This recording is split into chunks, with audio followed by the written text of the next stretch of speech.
What is up, weather enthusiasts? I'm your host, Pat's Path Predictor. Let's get right into the weather. Alright, so here's the situation we have for you, ladies and gentlemen. We finally have access to the ENSO forecast, as well as access to a few other computer models that we can go ahead and show you guys and take a look at. So let's go ahead and dive right into it very quickly. Here's what we have with the breaking news with the ENSO forecast right here. Let's go ahead and pay attention to that right here. This was published on July 11th, but we did not have access to it until today. So let's go ahead and take a look at it. As of right now, as of mid-June, waning El Nino conditions persist only in the western equatorial Pacific, while the other oceanic now align with neutral conditions. Almost all the models' prediction plume forecast call for the neutral forecast from June to August, which persists in most models and all that stuff. And so neutral conditions become dominant from pretty in the future. So that's what's kind of going over right there. But in the meantime, the main two things that we need to take a look at, they've released their new forecast based on July numbers. Right now we are in a neutral phase. It's going to be kind of interesting how this whole thing plays out, because what we're going to be looking at least according to this forecast right here, is we're going to have a near 50-50 chance of the El Nino happening, not the El Nino, the La Nina happening in August, July, August, September, and we're going to have more than a 70% chance of it happening between August, September, and October. So that right there is kind of bad news for those of you who are going to be potentially affected by these hurricanes right here. We're going to have to pay attention to it right there. The reason it's going to be kind of bad news is because essentially what I'm looking at this current point is La Nina is going to rear its ugly head, according to this forecast, either in the second half of August or the very early part of September, ladies and gentlemen.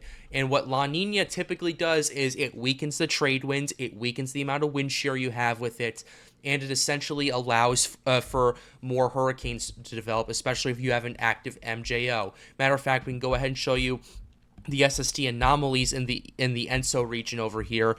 We can go ahead and show you that. Yeah, we're seeing a much cooler than average ENSO region over here. It's not quite at La Nina levels at this current point in time. That's why the neutral level is currently in effect according to NOAA. But you are starting to see signs of a waning El Nino and a waning neutral phase right here. And we can go ahead and pull that up for you right here. Here is the regions 1 and 2 index right here. It got really below average right here, got over a degree below average right here, but then it really ramped up in the last couple of weeks before starting to dip down. And the reason for that is, once again, you start to see this flare up of SST temperatures off the coast of Colombia, Ecuador, and a little bit of Peru previously before they started to cool down a little bit. We can go ahead and show you the anomalies difference within the week right there. Go ahead and show you that the 7-day change. Yeah, you saw a bit of a surge over here briefly, but then the temperature starts to plummet in that region once again. So we're going to have to pay attention to that right there. So that's why the region 1 and 2 went surged right up, and now it's starting to cool back down a little bit. Now let's go ahead and show you the regions 3 and 4 right here. Regions 3 and 4, it's been on a downward trend ever since April, ladies and gentlemen, and it's continued to be on the downward trend. It did resurge a little bit back up here around late June, early July. However, now it's starting to go back down its downward trajectory, and I fully expect that to be in a La Nina phase in the next 6 weeks or so. So we're gonna have to pay attention to that. Matter of fact, I want to take a look at Region 3 and Region 4. Region 3, this is what we have right here. Region 3 has pretty much plummeted and been down ever since late April. And it has resurged a little bit, but it's kind of been hovering steady around the negative 0.2 to negative 0.4 oscillation area right there. Essentially, what triggers a La Nina is if all regions are below negative 0.5 degrees Celsius below average. That's what triggers it. But we're not even there yet. We are in a kind of a La Nina leaning neutral phase according to Region 3.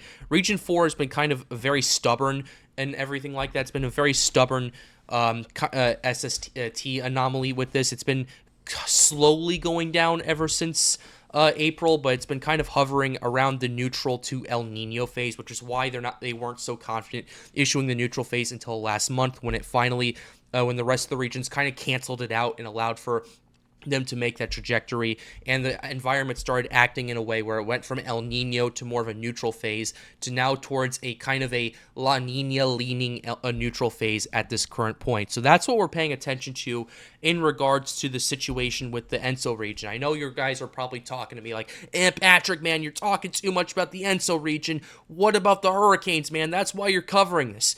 The ENSO region is part of the reason why we get either an active hurricane season or a quiet hurricane season. If there's an El Nino, with the exception of last year, it's generally a calmer, a quieter, and kind of less named storms type of hurricane season. However, when it comes to a La Nina or a neutral phase, that's when you start seeing more active hurricane seasons, especially over the last 6 years or so. Like starting in 2016, we've had above average forecast after above average forecast after above average forecast, to the point where I declared a couple of years ago that above average is becoming the new average. And 2022 was a bit of an exception. All the conditions were there. The La Nina was still there, but the reason we didn't have as much activity was because the Sahara dust was so powerful and so strong that it persisted long enough to kind of kill off a lot of the tropical activity for the month of August. That's why we saw no named systems in August, and that's why we didn't see stuff firing up until September. Pretty much by that point, the tropical activity was going down, at least climatologically speaking. So that's why we had that. But this year, I'm not so certain about that, because I do not believe that the Sahara air layer is going to bail us out this time around. We can go ahead and show you this right here. Here's the Sahara air layer we can show you based on dry air on satellite right here, the water vapor imagery right here. The Sahara air layer is considerably weaker than what we were seeing 2 years ago. It's completely unrecognizable how much weaker it is. This barely looks like a Sahara air layer, more just like a huge patch of dry air just over the Atlantic right here, and that's getting smaller and smaller each day. Now, granted that there is some dry air over here that this satellite isn't quite taking into account just yet, but we're gonna have to pay attention to that at this current point in time. But regardless of that, ladies and gentlemen, what I will say is just based off what we were seeing in 2022, we saw all this black right here, pretty much encompassing much of the Atlantic Ocean.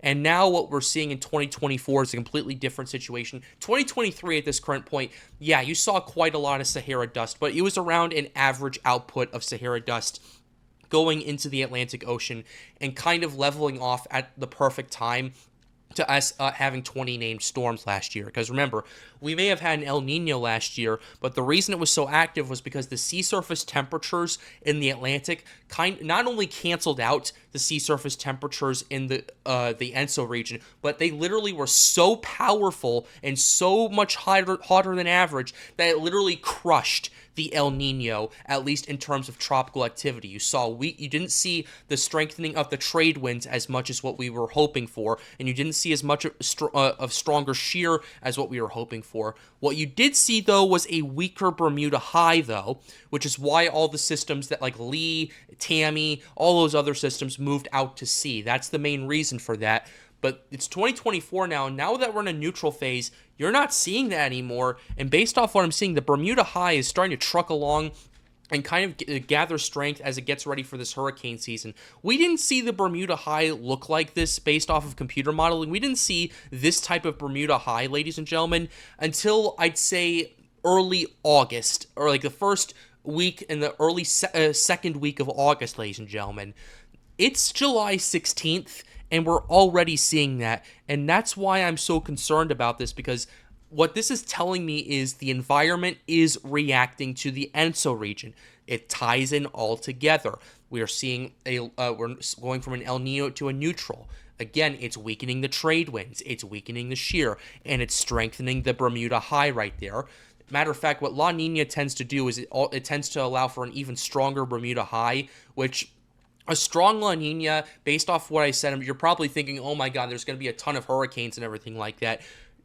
there is going to be some named storms for sure, but it's not going to be as much as maybe a weaker to moderate La Nina. The reason for that is because of the Bermuda High. What a strong La Nina typically does is it allows the Bermuda High to get so strong that it kind of suppresses all the a lot of tropical activity in the main development region, and it goes into the Caribbean, and it stays in that region. And by the time it starts developing, it doesn't have that much time to do that, and then it just makes landfall in Central America. That's why strong La Ninas typically don't have very named storms, but weaker or moderate La Ninas do, because you're seeing about of what I would say just right. It's kind of like the Goldilocks story.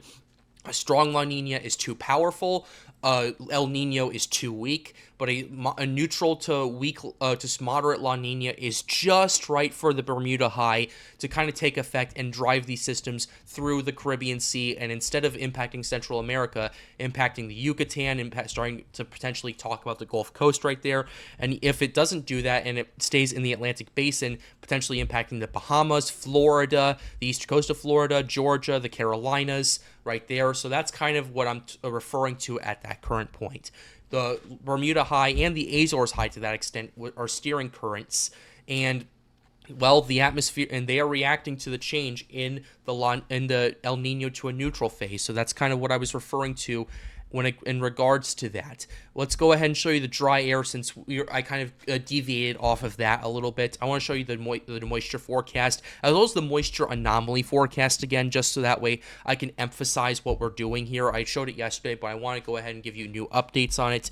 The moisture forecast, what we're seeing here is we're once again seeing about half of the Sahara dust in the next 24 hours get pushed up towards Europe, towards the Iberian Peninsula, towards France, towards the United Kingdom. This thing is not going to refresh, so I'm going to go ahead and do that for us just so we get a clear forecast. But that's what we're going to start seeing in the next 24 hours or so. So we're going to have to pay very, very, very close attention to that as we continue to monitor this. Let's go ahead and go out to about 48 hours out now. Yeah, you start to see that process accelerate, where instead of seeing a lot of the Sahara dust going into the subtropical and tropical Atlantic like we were seeing the last few weeks, now we're going to start seeing about half of it push towards Europe, towards Western Europe especially. And the reason I'm watching this is because essentially how hurricane season starts to get active is the Sahara dust has to let off first. First, you have the very warm waters, which we'll get to in a second. Then you have the weaker wind shear, which we will get to in a second.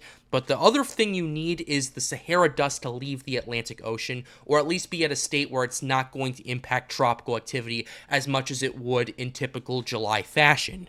But when you start seeing the Sahara dust start pushing towards Europe, what that's indicating to me is that there's a high pressure system that's going to be sitting over here over the Sahara Desert that's going to push a lot of this over to Europe right here, ladies and gentlemen. And then you have a low pressure system that will develop either in late July or early August, that deeper in the Sahara Desert around Morocco, Algeria, that area, and push the Sahara dust due to its counterclockwise rotation instead of into the Atlantic, kind of act as a blocking pattern and push that up to Europe. That's how that typically works. That's the layman's terms version of it right there. If I explained the whole dynamics of it, we'd be here for over an hour, and I'm not here to do that. But anyway, all you need to know is starting in this week, actually, you're going to see much less Sahara dust in the tropical Atlantic at this current point as the Sahel region starts to wake up. The monsoon season really starts to ramp up as data and information continues to come up. And yes, you're going to see one last burst of Sahara dust going into the Atlantic around the third week of July right here. But I believe, in my opinion, that this is going to be either the last hurrah or one of the last hurrahs as we start seeing more and more Sahara dust push deeper and deeper into Europe, as we start to see this low pressure system that's already at 1,003 millibars over here in Mauritania and Mali right here push this and become a blocking pattern as it gets stronger. And what that's also going to do is it's going to allow for the monsoon season to continue and move into the tropical Atlantic without any hesitation. So that's what we're seeing with the Sahara dust right there, ladies and gentlemen. Expect this to be the last hurrah right here, and we will keep you updated on that here on the Pat's Path Predictor channel. Next thing we're going to go ahead and show you is the wind shear. The good news, at least for today, is that the wind shear has increased considerably across much of the Atlantic Basin, the Caribbean, and parts of the main development region. Again, it's going to be one of those oscillations, ladies and gentlemen.